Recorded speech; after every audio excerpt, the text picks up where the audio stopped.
Sungguh cerah sinaran mentari, menyinari mawar dan juga melati. Izinkan saya perkenalkan diri. Moga-moga tersentuh hati. Assalamualaikum warahmatullahi wabarakatuh. Salam nadi ilmu, amal dan membaca. Nama diberi Nur Arifah binti Mahathir, berumur 13 tahun, bersekolah di Sekolah Menengah Arab As-Sayyidah Khadijah yang terletak di Serkam Darat, Melimau, Jasin, Melaka. Kod sekolah saya ialah MFT 1001. Hobi saya ialah membaca buku dan menonton televisyen, manakala cita-cita saya pula ialah ingin menjadi seorang doktor pakar bedah yang berjaya. Di dalam video ini, saya berasa amat teruja kerana saya ingin berkongsi tentang sebuah novel yang pernah saya baca berjudul Hang Tuah. Novel yang berasaskan sejarah Melayu ini diterbitkan pada tahun 1977 dan diterbitkan semula oleh Dewan Bahasa dan Pustaka pada tahun 2016.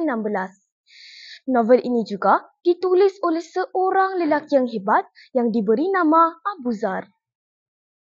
Novel ini menjadi pilihan hati saya kerana novel Hang Tuah ialah sebuah epik kepahlawanan merentasi sepanjang zaman naik turun Empayar Melayu Melaka, di mana Hang Tuah merupakan seorang laksamana yang terutama dan pahlawan Melayu yang taat kepada rajanya, terutama semasa pemerintahan Sultan Mansur Shah di Melaka pada abad ke-15.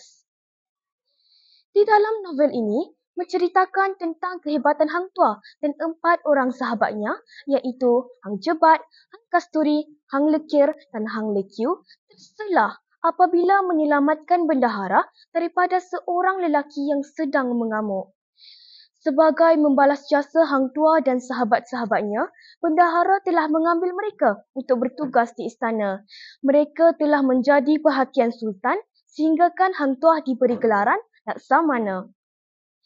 Semasa mengiringi Sultan ke Majapahit, Hang Tuah bertarung dengan seorang pendekar Jawa yang dikenali sebagai Tameng Sari. Dia juga merupakan seorang pahlawan di Empayar Majapahit sewaktu itu. Kekebalan pendekar itu bergantung pada sebilah keris kuno yang dihadiahkan oleh Empayar Majapahit bagi memudahkan tugasannya sebagai petugas di Empayar Majapahit sewaktu itu. Setelah Hang Tuah merampas keris tersebut, Hang Tuah berjaya menewaskan pendekar tersebut. Selepas keris itu bertukar tangan, keris itu telah dinamakan Tameng Sari. Namun, telah timbul beberapa konflik untuk menjatuhkan Hang Tuah. Setelah sekian beberapa ketika Hang Tuah bertugas, tidak semena-mena, Hang Tuah telah difitnah berzina dengan dayang istana baginda sultannya dan suatu keputusan serta merta dibuat untuk menghukum mati laksamana yang jelas telah dizalimi itu. Bagaimanapun, hukuman mati itu tidak dilaksanakan dan sebagai ganti, Hang Tuah pun telah dihantar untuk bersembunyi di suatu tempat yang terperinci oleh bendahara. Namun, perkara ini dirahsiakan di atas sebab tertentu. Hang Jebat telah menyangka Hang Tuah telah dianiaya dan bertindak menderhaka kepada Sultan. Sultan telah melarikan diri ke rumah bendahara dan bendahara memberitahu Sultan bahawa Hang Tuah masih hidup.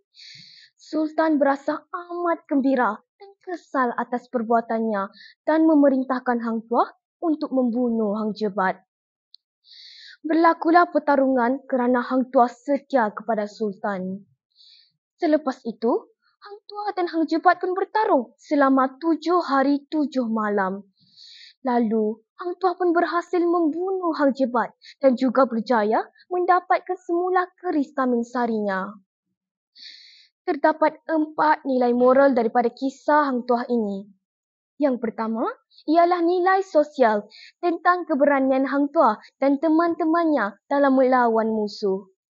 Yang kedua ialah nilai cinta tanah air tentang Hang Tuah yang berhasil mengalahkan Tameng Sari demi keamanan kerajaan.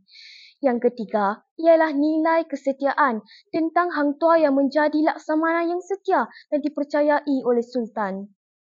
Yang keempat ialah nilai kesabaran tentang kesabaran Hang Tuah dalam menerima fitnah dari Patih Kermawijaya. Buku kecil yang mempunyai 89 halaman ini mudah dibawa ke mana-mana dan mempunyai ilustrasi yang menarik. Sisipan ruangan glosari pada akhir halaman juga memudahkan pelajar seperti saya untuk mengetahui maksud-maksud perkataan yang digunakan dan dapat menambahkan kosakata yang sedia ada. Kesimpulannya, cerita yang berjudul Hang Tuah ini mempunyai banyak pengajaran yang boleh dijadikan ikhtibar kepada semua golongan, terutamanya pembaca yang bergolongan remaja. Ternyata, kehidupan masa kini amat mencabar kerana kehadiran generasi Y yang hauskan didikan yang sempurna. Akhir kata, bijak laksana tua, berani laksana jebat. Sekian, terima kasih.